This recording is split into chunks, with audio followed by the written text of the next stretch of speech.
Hi, this is Dom here at Pashleys in Worksop. Today we're doing a quick walk around on this 2010 Nissan Pathfinder. Fantastic bus this is. We are struggling a little bit for space getting around it with the camera angle because of the size of the bloody thing. But fantastic little workhorse. I do think it looks fantastic with the all-terrain tyres on it as well. Really beefs it up. Looks good in black.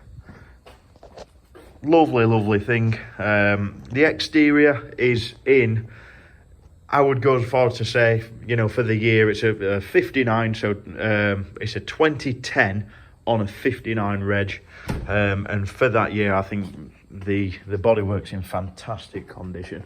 The objective behind these videos is to give you an extra perspective around the car. In addition to that, we'll take you inside, take you through the car inside, also give it a start as well so you can hear the engine running. So as we're walking down the side and stuff, you can see it's pretty damn straight. The reflections look good under the lights, considering what it is. The mileage as well, it's not super high for one of these, but you sometimes got to take it with a little bit of a pinch of salt, the mileage, and take into account that there might be an odd little mark here and there, which there is. We can't exactly say that there's nothing on it, but all in all, it is very straight on the outside. We'll move on to the inside. Starting the boot, I've got some of the paperwork laid out here. All the service stamps. Have we got any more further around? No. Looks like it's got wet at some point, unfortunately. You can see there is one here. You see it got crossed out and it says wrong date entered. I believe that in where we're looking in this stack here, there is an invoice that actually backs either one or a few of these up. You can see it's been there a few times, and this stack in here is just absolutely massive. Loads and loads of paperwork in there to back up the service history over the years. That's actually another little receipt from some work being done. All the original papers, information books, all that kind of thing. V5 there as well. We'll have a move in. Oh, we're just going to say as well, just while we're in the back. So there are quite a few variations of settings where you can set up the back of the car. So at the minute you can see we've got the third row seats up. So these are the 2 seats to make it a 7. And we've got this little parcel shelf in here.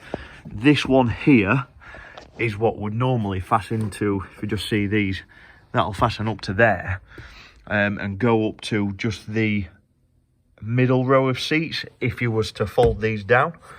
So I've actually put them up so that as we go around into the back, you can see the condition of them. So that's one of the orientations. You can actually just have these down. It turns out as well that the middle row folds all the way down as well, meaning there will be an absolutely huge space in the back of this. Being the size that it is, if that was all flat all the way through, it would be absolutely massive, like a van. So you can see condition of the seats is all pretty good. It's not a show pony on the inside, being completely honest. It's not quite as good as the outside shows, but all in all it is all right. There's a couple of little bits here and there. If I just get the keys as well so we can pop inside, I'll start her up while I'm inside. So yeah, the interior is not too bad. You can see there's signs of wear. There's little bits like this glove box. It does open and close. There is a little bit of a knack to it because this little handle isn't the best. So there's a couple of bits. But again, taking into account the age and the mileage, there's going to be a couple of little bits. It's a bit hard for us to prep it to a standard, you know, to be able to get hold of all these parts and do every single little thing. It'd be pretty difficult, so instead we'll list it as it is. I'll start her up. You can see it's cold as well. It starts up absolutely lovely. Got a bit of radio on, we don't need that just yet, do we? If I just put this light on, there we go, that might make it a bit nicer. So yeah, there's a glove box here, There's another one a little bit further up, plenty of storage around the car, pockets down the side of the doors and that kind of thing. In the armrest, does that slide? I'm not sure, it might slide, the armrest. Locking wheel key just here. We've got 6-speed gearbox. I'm just going to turn the lights on. We're already on? No, I'm just going to do that so that we can see bits lighting up like this. So up here we've got the radio, which is AM, FM, Bluetooth as well on that one. We've got climate control here. Hold on, I'll just make sure that's on. There we go. So if I pop that onto manual, where we at? Oh dear, I've really shown myself up here, haven't I? Anyway, that's how it is. We've got the power of the fans here. You can also just set it to automatic, so it sorts it all itself. It's dual zone, so we can have separate temperatures on either side. That's lovely. Just knock that off. Lovely, lovely. 6-speed gearbox. Down here we've got electronic stability program, which we can turn off. That does automatically turn off if you pop it into the low box, I believe. So this all works absolutely lovely. We can switch it. It's just in 2-wheel drive high box at the moment, which is, I'd imagine, is what you drive about in most of the time.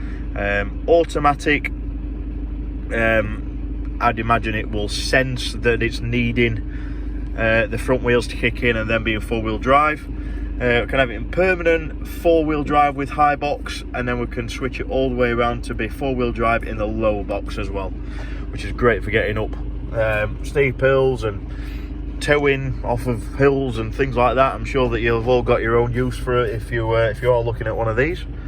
Let's take another little look into the back. You can just see the back seats over there. There we go. So yeah, that's about everything for the inside. We have got electric windows front and back as well, which is a nice thing to have. The mirrors are also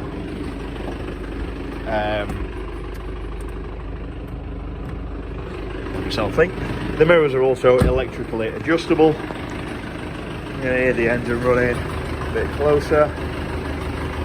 Lovely, lovely. Get a little, really hear how industrial this thing sounds. Sounds fantastic. You can see we haven't got any smoke or anything. Otherwise I'd really be getting choked out in here. I'm just going to knock that off so that I'm not able to talk over it. So all in all, not the punchiest of videos. I feel like I've dragged on a little bit, but it's all for your benefit. Thank you very much for watching. If you do need any further information on the car, anything like that, feel free to contact me. The contact information is just down below in the description. As well as that, we've got Instagram and Facebook. Contact me on there, no problem whatsoever. Thank you very much, take care and goodbye.